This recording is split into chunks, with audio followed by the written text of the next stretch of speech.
Amafiazaniate zikatsimana krese omitabetsilano mambe sara fresakine sangana fatsanekisike nisi mivarutrani tanitike soyan fazanahari tipianirati mirahina tika malakasi Fidure depute kiresankina Madagascara ani malagasi Fidure depute kiresankina Madagascara ani malagasi Bittisluantsy mandeha ireny mahery-fotsika tsara tafina ny time prositeny HVM satria antoko politika madio APM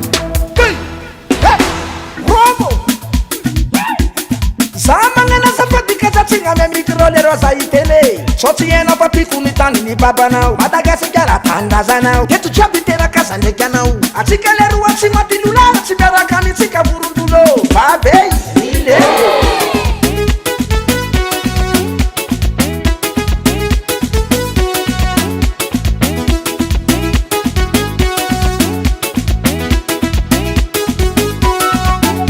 Semteny am'zao te katraina artiste zay mitsoro am'zao te samboriny ery nefa natao taona no mazimazy volavena tarity ny fatika fi efa tsy zakany vitim-pianana tsy fandriabalemana zao no ianana mimifampinana ny atotrano tsy misy tsiro tsisy rano anasananazisane mifoaza amizay e ko tsy avitra amizio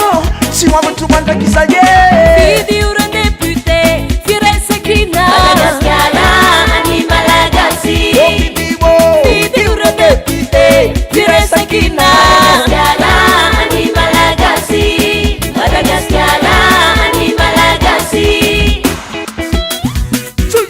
ala tsomby mandraiky malasy nanjary vedety kidinapiny partout mody fanina ny tompony ato soarova fa tsy angina fidio ny firaisankina fa nareo jiaby samidina tsy zaho mampiditra mamboaka fa zao safidim-bahoaka mazava zay ô leroa anao matsemboka draly mahafy raha mahazo atsika ty lozy mafy raha elidio maratsa mihitsika milan'le izy nefa ohatrany tsisy mpanasitsana